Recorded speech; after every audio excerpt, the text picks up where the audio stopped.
At midnight now, this is, now what happened was, in this Acts 16, there was a little girl that was demon possessed. And Gentiles didn't see that as a problem. Demons were, to them, just lower gods than the rest of them. And this little girl was possessed, they thought, by the god Python, who was one of the associated with Apollo, god of prophecy and this and that. And she was a slave, and her owners would listen to things that came out of her to know that they made a lot of money from her. I don't know if they did it on horse racing or what, but she brought them a lot of money through this demon that had possessed her and could tell them things. And she followed Paul around the city of Philippi for days, telling people, these men are showing us the way of salvation, of God's salvation. That was a demon telling who Paul was. And Paul got tired of it. And Paul turned around one day and cast that demon out of that little girl. And her owners realized they'd lost a lot of money.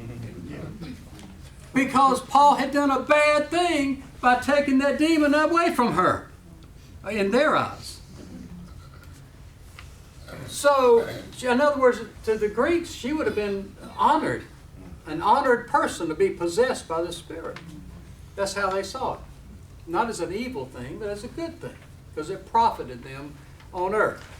Well, their owners stirred up the whole city and the magistrates and said, they're teaching things that are bad. These are bad guys.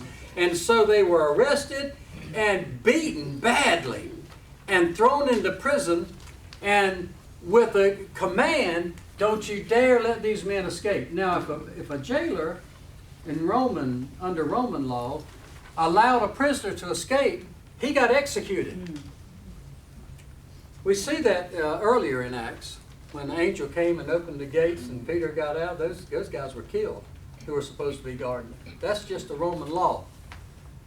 So they put Paul and Silas, I think was with him this time, into the innermost dungeon of the prison and in chains, as most of them were. And at midnight, Paul and Silas were complaining. We're praying. And they began singing praises to God, and the prisoners were listening to them. When all of a sudden there was such an great earthquake that it shook the foundations of the prison. And all the doors were immediately opened, and everyone's chains was unfastened. And the jailer was woken up. Now his life's on the line. He's going to have his head cut off. And seeing the prison doors opened, he drew out a sword and was about to kill himself, to not have to go through what he was going to go through, assuming the prisoners had escaped. But Paul cried out with a loud voice, saying, "Do yourself no harm. We are all here."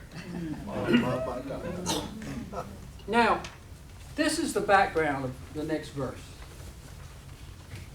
Paul said, "We commend ourselves to every man's conscience in the sight of God." Now, those men may hate you, but their conscience is telling them that you are right with God. And it's also telling them they are not. Paul had been beaten. Silas had been beaten, thrown into jail wrongly, chained, thrown into the bottom of the jail. But there was something in their attitude and their demeanor that commended themselves to that jailer's conscience. He would never have done a thing about it. They would have been shipped off to prison or to work the ships out on the sea in the galleys.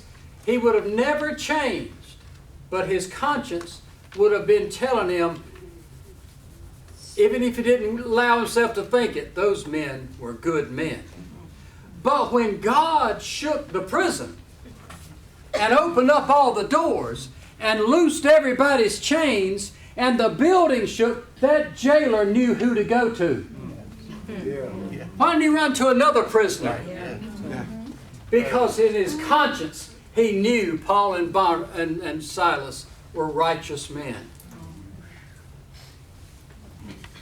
Then, when he had called for torches, lights, he rushed in, trembling with fear, and fell down before Paul and Silas. And after he brought them out of that dungeon, the dirty, nasty, rat-infested place, he said, "Sirs, what must I do to be born again?" No. He knew nothing about being born again. He was a Gentile, he was a heathen. He worshipped other gods. He was an ordinary sinner in the world. He had no concept of being converted, born again, or anything else. That's a fad that's been around about 100 years. This get saved nonsense. It's just a fad. And it hadn't blown us anywhere. It's not his question. His question was, what can I do to escape the wrath of your God? I see it.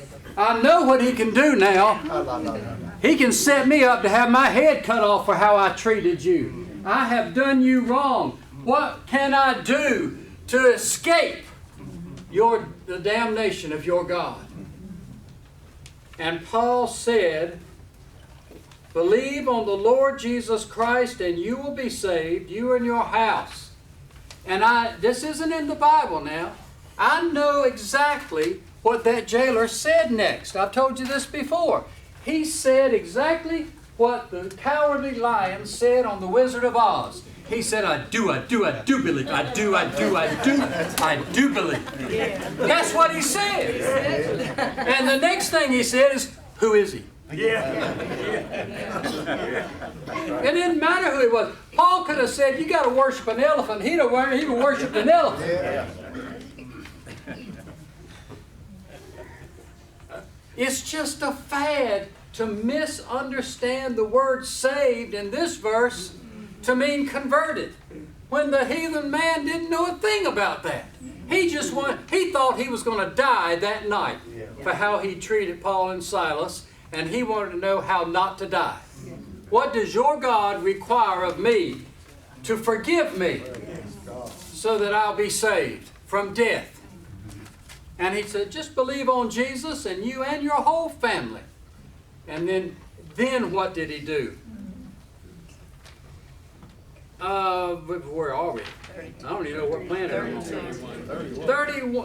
on. 32 at the bottom there of page 1. And then Paul and Silas, then they spoke the word of the Lord to him and were all in his house.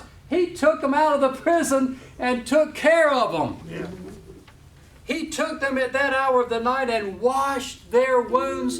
And the whole time he was washing their wounds, he's saying, I'm sorry. I'm sorry. I'm sorry. You were righteous men. Your God is who I will serve. And he was straightway baptized, not with water. Paul baptized no Gentiles with water. It's because of Christianity, when you read the word baptized, you think water. It has nothing to do with water. Paul didn't preach water baptism to him. He didn't preach circumcision to him. He preached Jesus. Believe on Jesus. And Jesus baptized him. And his whole house. Everybody believed. That's just a fad. I've told you many times about my father in the seminary in 1925. Hearing for the first, he grew up Baptist. His friend Blackwelder grew up Baptist. Had a speaker from California come talk about getting saved, and he'd never heard of such a thing. He said, Blackwelder, what's he mean getting saved? He said, I don't know. I think he means converted. So they went and got their Strong's Concordance, looked up all the scriptures on saved, and said, well, that's not right. They had no idea how that fad was going to start growing. Because let me tell you something, your flesh wants you to believe you're already saved so that you don't have to live right. Your flesh wants you to believe that. And that's why the spirit and the flesh don't get along. The spirit wants you to know you're not saved yet. Just a fad, just a fad.